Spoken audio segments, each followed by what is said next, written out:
রসুলের সাহাবী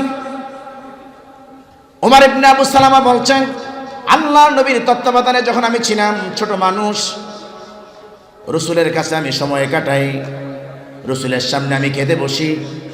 আমি যখন খাবার খেতে বসি, আমি ছোট্ট মানুষ, আমার হাতটা এদিক সেদিক নাড়াচাড়া করে প্লেটের চতুর্দিক থেকে লোকমা নিয়ে আমি খাবার গ্রহণ করি। আল্লাহর নবী সাল্লাল্লাহু আলাইহি ওয়াসাল্লাম বলছেন, ওমর ইবনে আবু সালামা, সাম্মিল্লাহ, বিসমিল্লাহ বলে তুমি খাবার গ্রহণ করো। সুম্মা বিয়ামিনিক, অতঃপর তুমি ডান হাতে খাবার গ্রহণ করো। অতঃপর রাসূল কারীম সাল্লাল্লাহু আলাইহি ওয়াসাল্লাম বলছেন, খাবারটাকে তুমি কাছ থেকে গ্রহণ করো। এই তিনটা কথা আল্লাহ নবী বলছেন, বিসমিল্লাহ বলে খাবার গ্রহণ করো, কাছ থেকে খাবার গ্রহণ করো, এদিক সেদিক তোমার হাত যেন নাড়াচাড়া না করে। রাসূল কারীম সাল্লাল্লাহু আলাইহি ওয়াসাল্লামের এই শিক্ষা, রাসূল তো চলে গেলেন, এখন যেই মায়ের কাছে সন্তান খাবার দাবার গ্রহণ করে, রাসূলের আদর্শ যদি মা জানে, দিন যদি মায়ের মধ্যে থাকে, সন্তান যদি বড় লোকমা দিয়ে খায়, সন্তানকে ছোট লোকমা দিয়ে খাবার শেখাতে হবে। সন্তান যদি সারা প্লেটের মধ্যে চাড়াচাড়ি করে খায়, কাছ থেকে খাওয়ার জন্য সন্তানকে বলতে হবে। সন্তান যদি এমনিতে খাবার শুরু করে দেয়, সন্তানকে বলতে হবে, বিসমিল্লাহ বলে খাও বাবা, আল্লাহ পাকের নিয়ামত, এই নিয়ামত গ্রহণ করার সময় আল্লাহর জিকির করো। একদিন, 2 দিন, 3 দিন, 5 দিন, 7 দিন, 1 মাস, বিশ্বাস করুন আল্লাহ রাব্বুল আলামিন সন্তানগুলিকে কাদামাটির মতো বাপ মার সামনে উপহার দেন। কাদামাটি যদি কোনো কুমারের হাতে পড়ে, যেমনি করে তার সাইজ মতো সে নিপুণ কুমার হলে পড়ে এটা সেটা বানাতে পারে, ঠিক তদ্রূপ একজন মা, একজন বাবা যদি একটা সন্তানকে ছোট্ট অবস্থায় পায়, যেভাবে মনে চায় সেভাবে ওই সন্তানকে গঠন করতে পারে, ঠিক কিনা বলে? ছোট্টবেলায় বাপ মা খবর রাখে না, খাবারের আদব শিখায় না, ঘুমের আদব শিখায় না, আয়াতুল কুরসি শিখায় না, টয়লেটে যাওয়ার আদব, টয়লেট থেকে বের হওয়ার আদব, মসজিদে যাওয়ার আদব, বের হওয়ার আদব শিখায় না, লাগানহীনভাবে ছেড়ে দেওয়া হয়। ওই সন্তানটা যখন একটু ম্যাচিউর হয়, একটু বয়স হয়, ওই সময়ে ওই বাবার ওয়াজ নসিহত, মায়ের ওয়াজ নসিহত আর শোনে না, আর শোনে না। কেন শোনে না? সে পরিপক্ক হয়ে গেছে, এখন ম্যাচিউর হয়ে গেছে। এবার যদি আপনি চেষ্টা করেন, সাধনা চালান, পিটনি দেন, পাছার মধ্যে বেদ দেন, উল্টা হতে পারে। উল্টা বুঝেন না? ঘাড় মটকায় কথা বলতে পারে আপনার সঙ্গে, চোখ রাঙায় কথা বলতে পারে, আপনি তাকে ওইভাবে করতে পারেন নাই। এই জন্য বাপমার কাছে সন্তানাদি হচ্ছে কাদামাটি। আর বাপমা যদি নিপুণ কুমার হয়, মানুষ গড়ার মতন কারিগর হয়, দ্বীনি তালিম তারবিয়ত যদি সন্তানকে দিতে পারে, বিশ্বাস করুন ওই সন্তানটাকে ওইভাবে গড়ে উঠাতে পারে যেই সন্তান যতদিন বাবা থাকে, বাবার কমান্ড থেকে একটু এক চুল পরিমাণে দিক সেদিক হতে পারে না। ম্যাচিউর হয়ে গেলে আর সম্ভব হয় না। এই জন্যে মায়েদের ভূমিকা হচ্ছে সন্তানকে খাবার শিখাবে, খাবারের দোয়া শিখাবে। মায়ের ভূমিকা হচ্ছে সন্তানকে ঘুমের আদব শিখাবে। মেহমান আসতে পরে চায়ের কাপটা কিভাবে ধরতে হবে, কোন হাতে চায়ের কাপটা দিতে হবে, মেহমান আসতে পরে কোন হাতে গ্লাস থাকবে, কোন হাতে জগ থাকবে, গ্লাসের পানিটা মেহমানের হাতে দিবে কোন হাতে, এগুলি সব অবলোকন করবে একজন মা। এগুলি ভুল করবে শুরুতে, এরপরে মা যদি বলে দেয়, মাশাআল্লাহ, সে একদম পরিপক্ক হয়ে যাবে। আত্মীয় স্বজনের সঙ্গে, শিক্ষিত মার্জিত মানুষের সঙ্গে তার মোয়ামেলা এটা সুন্দর হয়ে যাবে, মা যদি তাকে সেই প্র্যাকটিসটা করাতে থাকে। এই জন্যে দুনিয়াতে একজন মা হচ্ছেন সন্তানের পরিচর্যার জন্যে, আদব আখলাক শিক্ষা দেওয়ার জন্যে প্রথম স্টেজ, প্রথম স্টেশন। ওইখানে যদি মা যদি সঠিকভাবে পরিচর্যা করে, একটা আদর্শ সন্তান তৈরি করতে পারে। আল্লাহ রাব্বুল আলামিন পারিবারিক শিক্ষার ব্যাপারে, সন্তানদের ব্যাপারে বলছেন, তোমরা তোমাদের সন্তানগুলির উপরে তালিম তারবিয়াত দাও, কেননা একদিন তোমার সন্তান আমার কাছে তোমাদের বিরুদ্ধে মামলা দায়ের করবে। রব্বানা আরিনাল্লাযীনা আযাল্লানা মিনাল জিন্নি ওয়াল ইনস নাজআলহুমা তাহতা আকদামিনা লিয়াকুনা মিনাল আসফালিন। যারা সন্তান হলো, তাদের পেছনে সময় দিল না, তালিম তারবিয়াত দিল না,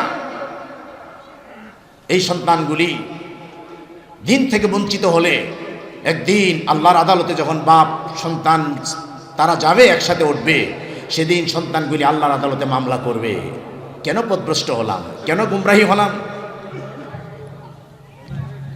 কাদের তত্ত্বাবধান আমার মধ্যে ছিল, তারা কেন চেষ্টা সাধনা করে নাই। আমাকে কেন সকালবেলা হাতে ধরে মক্তব পর্যন্ত পৌঁছে দেয় নেই? আমি কোরআনটা পড়তে পারছি কিনা হুজুরের সঙ্গে একটু পরামর্শ কেন করলো না? আমি কতটুকুন পড়াতে এগুলাম, আমাকে কেন উস্তাদের সঙ্গে আমার একটা তার মোয়ামেলা হলো না? এই খবর যদি না রাখে আল্লাহর আদালতে মামলা হবে।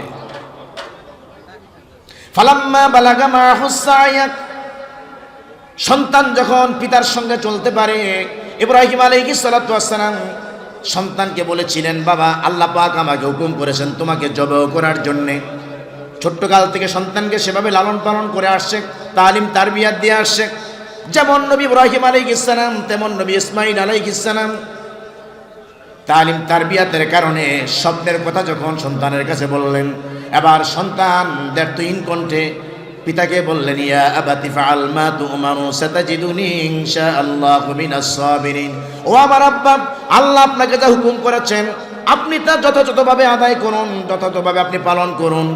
আল্লাহ চাহে তো আমাকে যখন আপনি জবাহ করবেন ইনশাআল্লাহ আমাকে ধৈর্যশীলদের অন্তর্ভুক্ত আপনি পাবেন।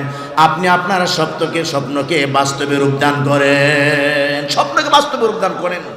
সন্তানের প্রতি পিতার পরিচর্যা তালিম তারবিয়াত ছিল বলে নিজের জীবন আল্লাহ রাহে বিসর্জন দিবে, পিতাকে একটা মুহূর্তের জন্য দেরি করতে সন্তান বলেন নাই। বলছেন, আব্বা আমাকে জবাহ করেন, ইনশাআল্লাহু মিনাস সাবিরিন। আল্লাহ চাহে তো আপনি আমাকে জবাহকালীন সময় দেখবেন আমি ধৈর্যশীলদের অন্তর্ভুক্ত হয়ে আছি। সুবহানাল্লাহি ওয়া বিহামদিহি সুবহানাল্লাহিল আযীম। ছেলে আপনার কথা কেন শোনে না? এজন্য শোনে না, শুরু থেকে তার পেছনে আপনি লাগেন নাই, শুরু থেকে তার পরিচর্যা আপনি লাগেন নাই। আমি কোন দোকানের রসমালাই আপনার জন্য ভালো এটা খুঁজে খুঁজে বের করছেন, কোন দোকানের কাচ্চি বিরিয়ানি ভালো অত্যন্ত ফেমাস এটা এনে খাওয়াইয়া কুরবানির পশুর মতন আপনি লালন পালন করেছেন। ফজরের সালাতের সময় সন্তানকে উঠাইয়া সালাত পড়াতে হবে, এই জন্য সন্তানের প্রতি আপনার বড় মায়া ছিল, মহব্বত ছিল। সন্তান মেডিকেলে ভর্তি হবে এজন্য কোচিং করতেছে, হাজার হাজার লক্ষ লক্ষ এমসিকিউ তার ব্রেনে জায়গা দিতে হবে।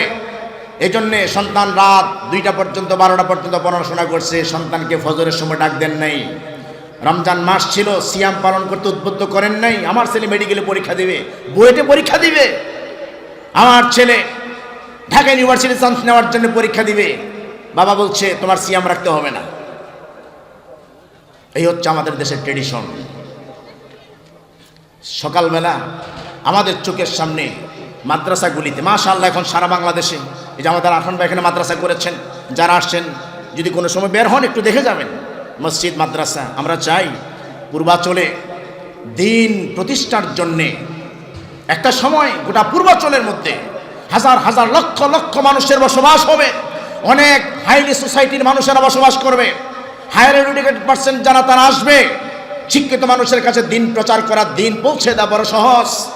তারা থিসিস করে চিন্তা গবেষণা করে এই জায়গায় যেন, যেহেতু মাদ্রাসা হয়েছে মসজিদ হয়েছে, আমরা আগামী ভবিষ্যতে চাই আরফান ভাই যেন এই ধরনের ব্যবস্থাপনার পাশাপাশি পূর্বাঞ্চলে একটা দিন কায়েমের, দিন প্রতিষ্ঠার একটা মার্কাজ যেন আমরা প্রতিষ্ঠা করে সারা দেশের আলেম ওলামারা এখানে এসে দাম্মাম ইসলামী সেন্টার, হারামাইন ইসলামী সেন্টারের মতন এখানে যেন দাওয়াতিকা সারা বছর চলে।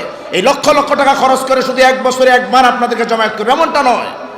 সোশ্যাল মিডিয়াতে প্রতি সপ্তাহের, প্রতি মাসের আলোচনা সারা বিশ্বে ছড়ায়া যাবে, এমনটা যেন হয়। এই ব্যবস্থাপনার জন্য আল্লাহ করার সুযোগ তাকে দিয়ে দেন। সকলে বলেন আল্লাহুম্মা আমিন। বলছিলাম সকালবেলা মক্তবে, সকালবেলা মাদ্রাসায় আমাদের অনেক বাপজানরা সন্তানদেরকে নিয়ে যায়, মাত্র বউ গুতা দিয়ে উঠাইয়া ওরা বলছে, এই তুমি এখন ঘুমাইতেছ, ছেলেটাকে মাদ্রাসায় দিয়ে আসো। এই ছেলেটা নিজের চোখে দেখছে আমার বাবা ফজরের নামাজ না পড়ে আমাকে মাদ্রাসায় পৌঁছে দিয়েছে। ছোট্ট বাচ্চা না, তার মা এবং সেই বাচ্চারা সকালে ফজরের সালাত পড়লো, তার বাবা পড়লো না। এই সন্তানের মধ্যে পিতার এই ফরজিয়ত হুকুমকে অমান্য করার যে তাসিকটা, এই সন্তান যদিও মাদ্রাসায় পড়ে তবুও তার মধ্যে পড়বে।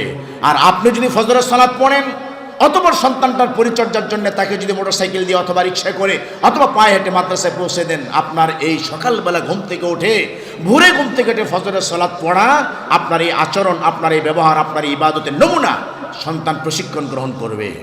নামাজ পড়তে তার মধ্যে অলসতা আসবে না। বলছিলাম সন্তান মামলা দায়ের করবে, আব্বা কই, যিনি কাচ্চি বিরিয়ানি খাওয়াইয়া গর্দান মোটা করেছে? বাবা কই যিনি রসমালাই খাওয়াইয়া লিভার বড় করেছে? তাকে আনো। আমি তার তত্ত্বাবধানে ছিলাম। কুল্লুকুম রাইন কুল্লুকুম মাসউলুন আন রাইয়াতিহি। প্রত্যেকটা মানুষ রাখাল এবং তার রাখালিয়াত সম্পর্কে, তার অধীনস্থদের সম্পর্কে ময়দানে মহাশরে আল্লাহর কাছে সে জিজ্ঞাসিত হবে। তাহতা আকদামিনা লিয়াকুনা মিনাল আসফালিন। সন্তানগুলি জাহান্নামী হবে, পিতা জাহান্নামী হবে, কিন্তু সন্তানগুলি সেদিন জাহান্নামের রাস্তার মধ্যে পিতাকে পদদলিত করতে করতে তারপরে জাহান্নামে যাবে। এই বিচার না হওয়া পর্যন্ত, এই মামলার ফয়সালা না হওয়া পর্যন্ত একটা সন্তান জাহান্নামে যাবে না। কোরআনে কারীমের মধ্যে একটা সূরা আছে, সূরাটার নাম হচ্ছে সূরা লোকমান। লোকমান তিনি নবীও না, রসুলও না। তিনি যে নবী এবং রসুল এই মর্মে কোরআন সুন্নাতে এমন কোনো ডকুমেন্টস পাওয়া যায়